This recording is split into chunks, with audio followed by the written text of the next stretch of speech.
The Case of the Broken Birdhouse. A Flopsywoof Adventure by Lynn Bovill. In the charming town of Willow Hollow, Emma's handmade birdhouse is her pride and joy. Until one morning, it's found broken, with the birds nowhere in sight. Heartbroken, Emma calls for help, and Flopsywoof, a kind and clever half-dog, half-rabbit, hops to the rescue. Together, they follow clues, interview animal witnesses, and uncover a surprising series of events involving a windy night and a mischievous visitor. With teamwork, creativity, and a little kindness, Emma and Flopsywoof rebuild the birdhouse stronger than ever, learning valuable lessons along the way. Perfect for kids ages 6 to 10, this delightful tale is filled with mystery, problem-solving, and heartwarming moments that celebrate friendship, resilience, and caring for all creatures. In the quiet town of Willow Hollow, there was someone very special who made life brighter for everyone. It wasn't a person, but Flopsywoof, a half-dog, half-rabbit who was always ready to help. With floppy ears, a wagging tail, and a heart full of kindness, Flopsywoof was the neighborhood hero. Kids and animals alike knew they could count on Flopsywoof whenever there was a problem. Whether it was finding lost toys, solving little mysteries, or cheering someone up, Flopsywoof always knew what to do. One sunny morning, Flopsywoof was hopping through the neighborhood when they heard Emma calling out from her backyard. Flopsywoof, come here. I want to show you something. Flopsywoof's ears perked up as they bounded over to Emma's garden. There, hanging from the old oak tree, was a small wooden birdhouse painted sky blue. A few birds flitted around it, chirping happily. Did you make this all by yourself, Emma? Flopsywoof asked, tilting their head as they sniffed the birdhouse. Emma beamed with pride. I sure did. I worked really hard on it, and the birds love it. They come every day to eat the bird seed I leave out and rest inside. Flopsywoof twitched their nose in approval. It's amazing. You've created the coziest little home for these birds. I bet they feel so safe and happy here. The next morning, Emma woke up excited to check on her birdhouse and her feathered friends. But when she ran outside, she stopped in her tracks. Oh no, She cried. The birdhouse was broken, the roof was hanging off, there were scratch marks on the wood, and feathers were scattered on the ground.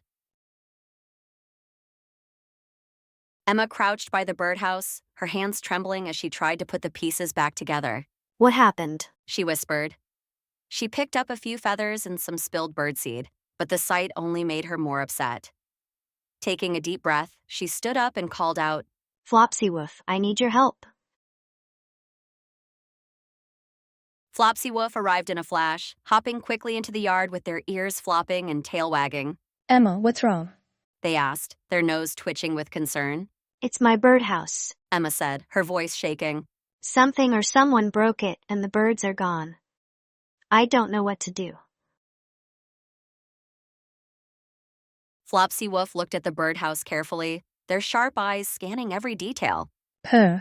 They said, gently pawing at the scratch marks. The roof is loose, and there are claw-like scratches here.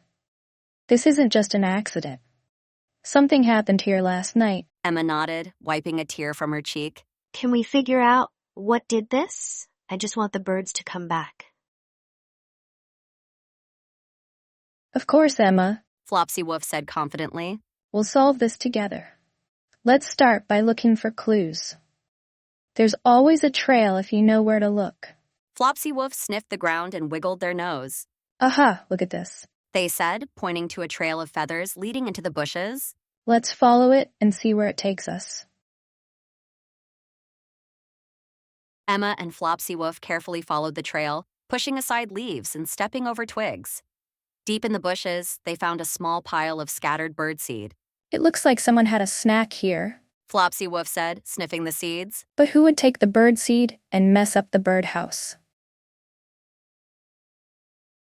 Just then, Sassy the squirrel scampered down from a nearby tree, clutching an acorn. Sassy, Flopsywoof called. did you see anything strange near Emma's birdhouse last night? Sassy twitched her bushy tail and frowned. I did see something. Late last night, a shadowy figure climbed the tree where the birdhouse hangs.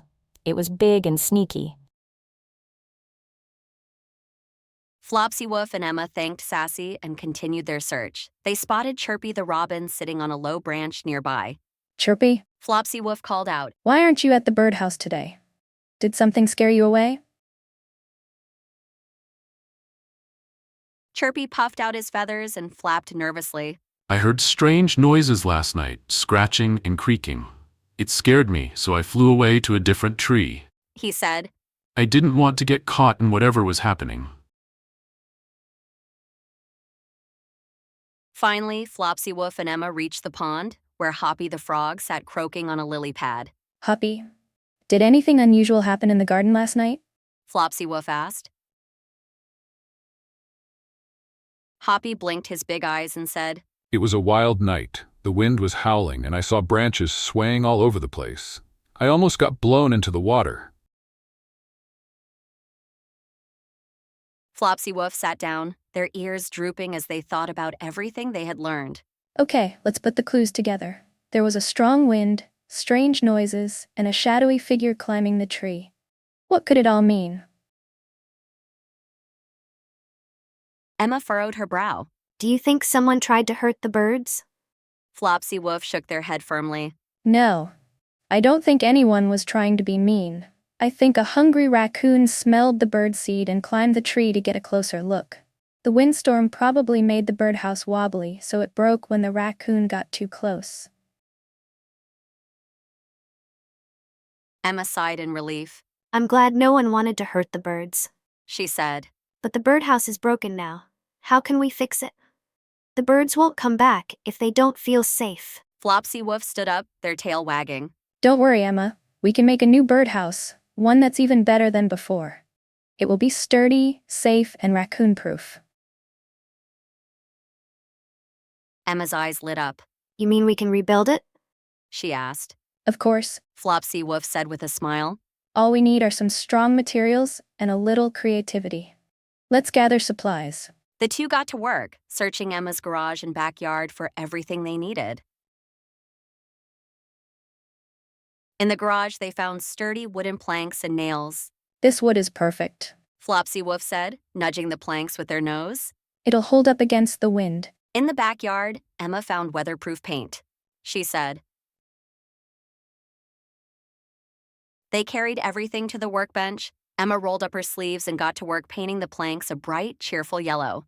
Meanwhile, Flopsywoof hammered the pieces together with precision, using their strong paws. Don't forget the roof, Emma said, handing Flopsywoof a piece of wood. This one's going to be extra sturdy. Flopsywoof replied, placing the roof carefully on top of the house. They added a special metal guard around the pole to keep curious raccoons from climbing up. When they were done, Emma stood back to admire their work. The new birdhouse was beautiful and much stronger than the old one. It's perfect. Emma exclaimed. The birds are going to love it. And it's high-tech, Flopsywoof joked, wiggling their nose. raccoon-proof, wind-proof, and stylish too. Emma carried the new birdhouse into the yard, and Flopsywoof helped steady the ladder as she climbed up. Carefully, she placed the birdhouse on a tall pole in the middle of the garden. This way it's safe from any troublemakers, Emma said, climbing back down. Flopsywoof sniffed the air and twitched their nose. But we shouldn't leave the raccoon out completely. After all, it was just hungry. Together, they placed a small dish of birdseed on the ground, far away from the birdhouse. Now everyone has a place to eat. Flopsywoof said with a grin.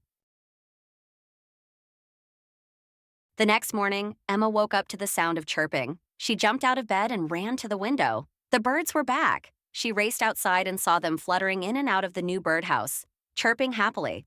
They love it. Emma shouted, clapping her hands. Flopsywoof sat nearby, wagging their tail. Of course, they love it. It's the safest, coziest birdhouse in Willow Hollow. Emma knelt down beside Flopsywoof and gave them a big hug. Thank you for helping me, Flopsywoof. I couldn't have done it without you. That's what friends are for. Flopsywoof said, twitching their ears happily. When we work together, we can solve anything. Emma laughed. You're the best, Flopsywoof. Flopsywoof sniffed the air and twitched their nose. I think I smell another mystery brewing somewhere in Willow Hollow. I'd better hop to it. Emma waved as Flopsywoof hopped in a circle, ready to spring into action. Goodbye, Flopsywoof. Come back soon. Emma called out, her voice full of gratitude. Flopsywoof bounded away, their floppy ears bouncing as they disappeared down the garden path. As the birds chirped in their new home, Emma smiled and thought about how teamwork and kindness had saved the day. And somewhere in Willow Hollow, Flopsywoof was already on their way to help another friend in need, ready to solve the next big mystery. Dear reader, I hope you and your child enjoyed following Flopsywoof on her adventure in The Case of the Broken Birdhouse. My goal with this book is to create enjoyment in a good mystery in children from an early age. If you could take a moment to leave a review for The Case of the Broken Birdhouse online, I would greatly appreciate it. Your feedback will help other parents and young readers decide if this is the right book for them. As an author just starting out, your reviews and ratings help in getting this book noticed. Thank you in advance for taking the time to share your thoughts.